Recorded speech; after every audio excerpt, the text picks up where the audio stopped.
sistema de riego automatizado funciona de la siguiente manera.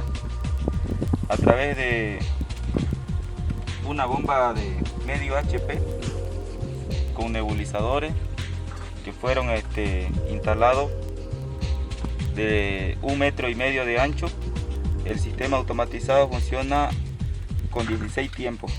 En la parte de aquí se determinan los tiempos para poder programarlo.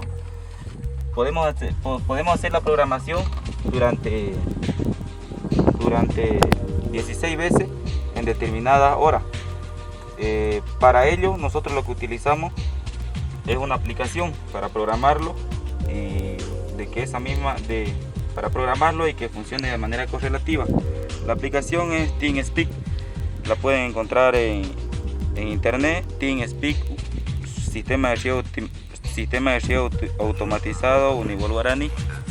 Ahí pueden, con esa aplicación nosotros lo que podemos hacer es calcular el caudal de agua que vamos a utilizar, la humedad relativa del ambiente. A través del sensor que está instalado en la pantalla calculamos la humedad relativa, digamos, del ambiente o del suelo en el cual se encuentran los plantines. Para ello, si nosotros graduamos que los plantines, en este caso estamos produciendo mixtole, si es a un grado de 70% de humedad, que pueden mantenerse para un crecimiento óptimo. De esa misma forma, llegando al 70%, el grado de humedad, él automáticamente funciona. Para ello, el sistema de riego también tiene dos funciones que son de la siguiente manera.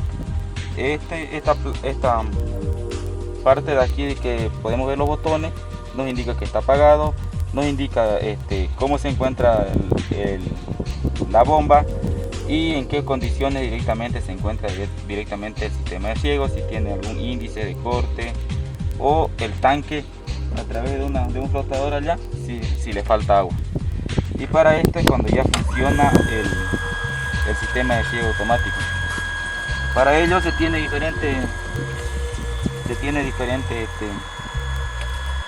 llaves para cerrarlo y poder determinar también la presión.